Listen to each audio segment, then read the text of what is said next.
વડોદરામાં hit and run કરનાર કેસમાં પોલીસને શંકાસ્પદ કાર્યવાહી સામે આવી છે। અકસ્માત કરનાર આરોપીને પકડીને ગણતરીના કલાકોમાં છોડી પણ દેવાયો। 24 દિવસ બાદ ઝડપાયેલા આરોપીને માત્ર ને માત્ર 3 કલાકમાં મુક્ત કરી દેવામાં આવ્યો।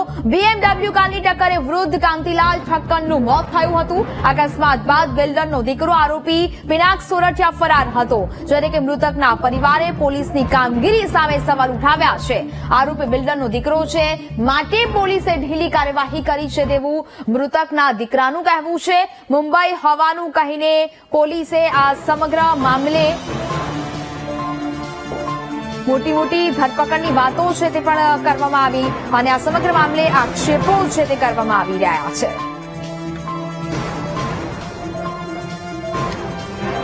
પત્રકારે હવે આ સમગ્ર મામલે અનેક સવાલો થઈ રહ્યા છે। સમગ્ર કેસમાં પોલીસ આરોપીને ચાવરી રહી છે કે કેમ? શું આમ કરવાથી આરોપીની હિંમત નથી વધતી? આખરે આટલા ગંભીર આક્ષેપો કરવામાં આવ્યા છે પોલીસ પર। આરોપી ગમે તે હોય, શું કાયદો તમામ લોકોને સમાન લાગુ નથી પડતો? શું પીડિત પરિવારને ન્યાય મળશે ખરા? જેવા અનેક સવાલો હાલ તો ઉભા થઈ રહ્યા છે।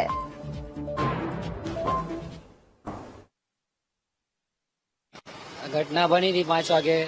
ફાધર અહીંયા આગળ કચરો નાખવા આવ્યા હતા અને પૂર ઝડપે ગાડી ચાલકે એમને અથાડીને જતો રહ્યો। પોલીસ બી આવી ગઈ હતી। પોલીસ વાળાએ કીધું કે ભાઈ કે તમારે બધું કરવું પડશે, PM રિપોર્ટ બી કરાવવો પડશે, પંચનામું કરવું પડશે, FIR કરવી પડશે। એ બધું અમે કર્યું જે કાર્યવાહી હતી। પછી સાંજે મોટા સાહેબ આવ્યા અને અમારા કેમેરામાંથી જોઈ ગયા કે કયા કેટલા વાગે થયું છે। આરોપી પકડાયો અને પછી એને પકડ્યો, ગાડી કબજે લીધી એમને સાહેબે, ગાડી રાખી બી કરી અને એને જામીન બી મળી ગયા તૈયારીમાં। આ કેસ એટલી વધી રહ્યા છે કે કાયદો બધા જાણી ગયા છે હવે, કે કારણ કે 3 કલાકમાં કોઈને બી એક્સિડન્ટ કરીને 3 કલાકમાં જામીન મળી જાય છે, તો પછી કોણ કાયદાની તમને એ કરશે? કોણ કાયદાનું માન રાખશે? કોણ તમને ન્યાય અપાવશે? કારણ કે કોઈને બધા જોડે લાયસન્સ તો છે જ અત્યારે। બધા લાયસન્સ હોય એટલે કોઈને બી હિટ એન્ડ રન કરવાનો લાયસન્સ મળી જાય છે, કોઈની બી જાન લેવાનું લાયસન્સ મળી જાય છે।